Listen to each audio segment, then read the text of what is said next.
yung mga miyembro mo. Alam nyo po, yung mga nananatili pa dyan sa MCGI, sooner or later, marirealize ninyo na sa demonyo yung religion na yan. Maniwala po kayo. Sooner or later. Mas maganda kung sooner magising na kayo sa katotohanan, makapag-isip-isip na kayo. Nakakalungkot if later, doon nyo palang marirealize na mali yung religion na yan.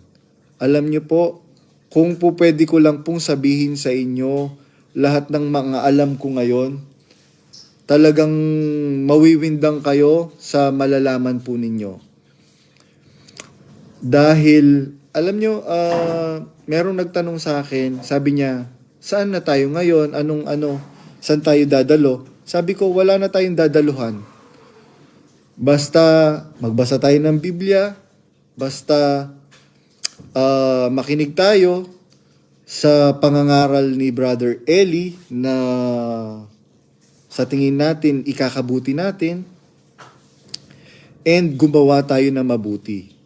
Biruin mo, ang itinuturo mo pag-ibig. Pag-ibig ang itinuturo mo pag-ibig. Pero, ang lumilitaw, hindi pag-ibig Ayan, ang katunayan, yung mga dumadalo ng prayer meeting, nagme-message sa akin, bakit ganon? Bakit ang ini-instill niya, i-block? Di ba ang turo sa atin ni Brother Eli? Sige, pakinggan ninyo para maano nyo, para maikumpara ninyo. Sino ba ang nagsasabi ng totoo? Ganun lang naman ang labanan Nagsasalita, sinungaling pala ako, masama pala ako, ay di magharap tayo. Magharap tayo. Pero tinitiyak ko sa'yo, ikaw ang mapapahiya, Daniel Rason. Yan ang tinitiyak ko sa'yo. Biruin mo, kakampihan mo yung nanay mo. Kakampihan mo yung nanay mong sinungaling na number 1 anak ng demonyo. Ayan, nakikinig yung nakikinig yung pinsan ko, first cousin ko, na,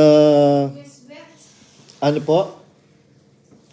Ayan, nakikinig yung first cousin ko sa live ko ngayon, is a licensed real estate broker.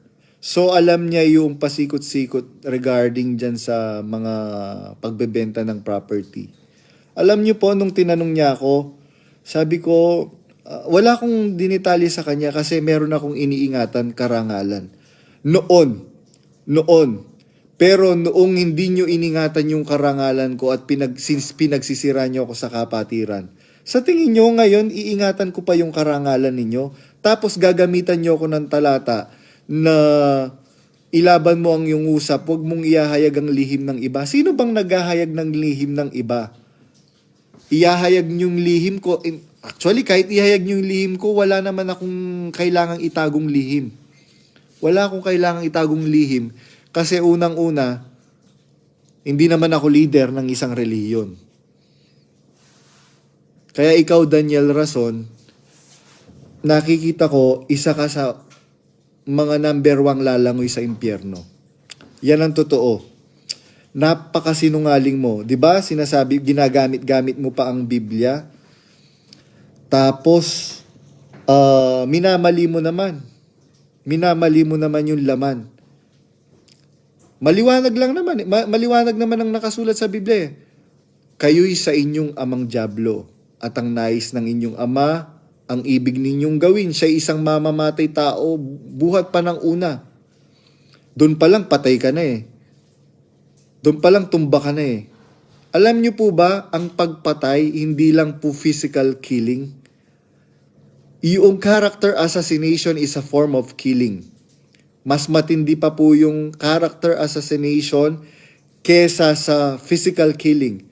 Dahil yung character assassination, it can cause many troubles to the person who has been character assassinated. Kaya ganun.